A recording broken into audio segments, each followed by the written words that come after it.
Do you believe the United States and Russia are at war with each other right now? I wouldn't say so. And in any case, this is not what we want. We would like to have normal relations with all our neighbors, of course, but generally with all countries or not, especially with the great country like the United States. President Putin repeatedly expressed his respect for the American people, for the American history, for the American achievements in the world, and we don't see any reason why Russia and the United States cannot cooperate for the sake of the universe. We officially are not at war, but what is going on in Ukraine is some people call it hybrid war. I would call it hybrid war as well, but it is obvious that the Ukrainians would not be able to do what they're doing with long-range modern weapons without direct participation of the American servicemen. And this is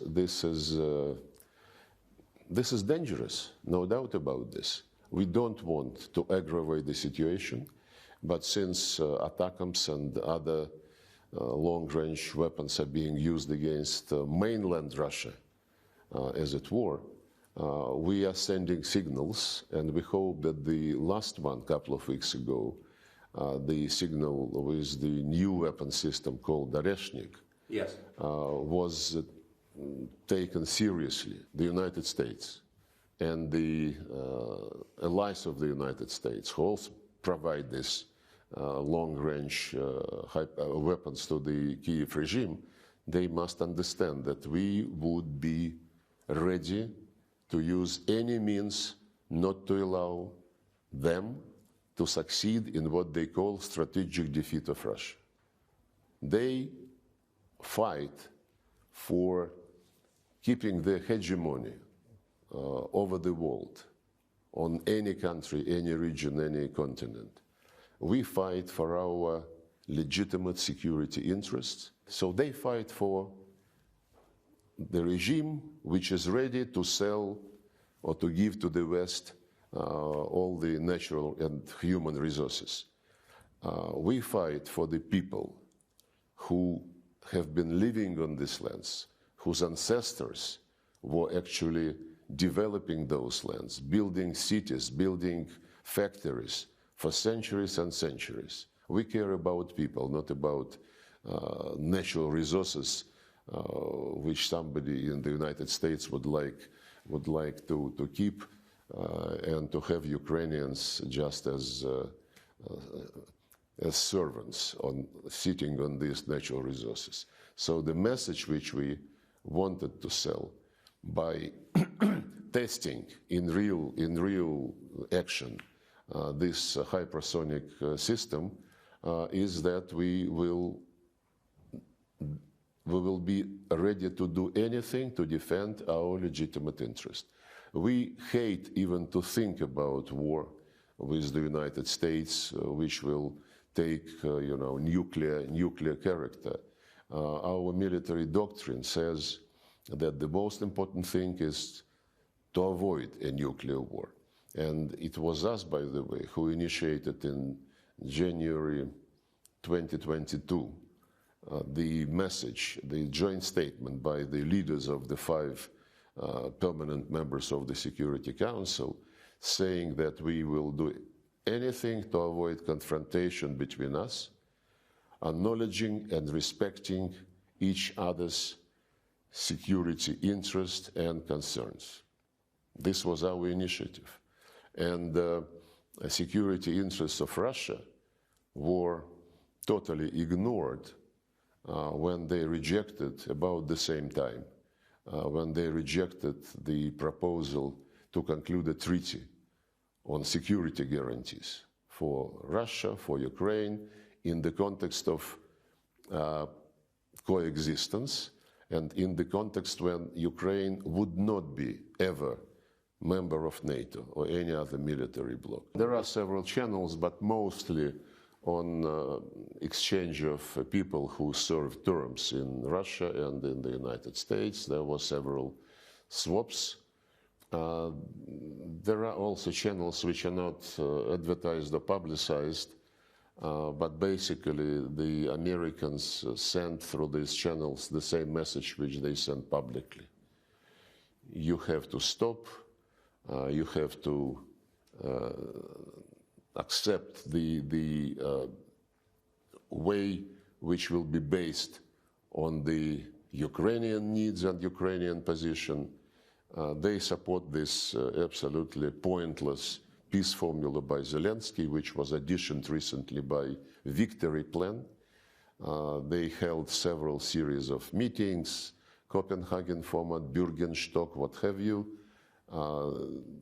and they brag that next year, first half of next year, they will convene another conference, and they will graciously invite Russia that time, and then Russia would be presented an ultimatum. All this is seriously repeated through various confidential channels. Now we hear something different, including Zelensky's statements that we can stop now at the line of engagement, line of contact. The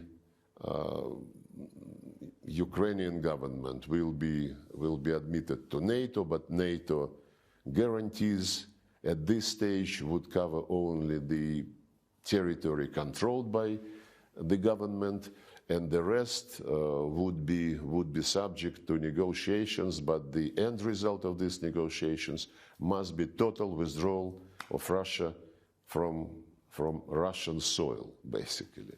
Wait, just if I just go back. Leaving Russian people to the Nazist regime, which exterminated all the rights of the Russian and Russian-speaking citizens of their own country. We have this channel, which is automatically engaged when ballistic missile launch is taking place. As regards this Oreshnik hypersonic ballistic missile, mid-range ballistic missile, 30 minutes in advance, this system sent the message to the United States, and they knew that this was the case, and that they don't mistake it for anything bigger and real dangerous. Well, I think the system sounds very dangerous. Well, it was a test launch, you know. No, we're not talking about exterminating anybody's population. We did not start this war. We have been for years and years and years sending warnings that pushing NATO closer and closer to our borders is going to create a problem. Yes. 2007, Putin started to explain, you know, to the people who seem to be overtaken by the end of history and being dominant, no challenge, and so on and so forth. And of course, when the coup took place, the Americans did not hide that they were behind it. There is a conversation between Victoria Nuland and the then American ambassador in Kyiv when they discuss personalities to be included in the new government after the coup. The figure of $5 billion spent on Ukraine after independence was mentioned as the guarantee that everything would be like the Americans want. So we don't have any intention to exterminate Ukrainian people. They are brothers and sisters to the Russian people. Head of the office of Zelensky once said that we will make sure that cities like Kharkov, Nikolaev will forget what Russian means at all. Another guy in his office stated that Ukrainians must exterminate Russians through law or, if necessary, physically. Ukrainian former ambassador to Kazakhstan, forgot his name, became famous when giving an interview and looking into the camera, being recorded and broadcast. He said, our main task is to kill as many Russians as we can, so that our kids have less things to do. And the statements like this are all over the vocabulary of the regime.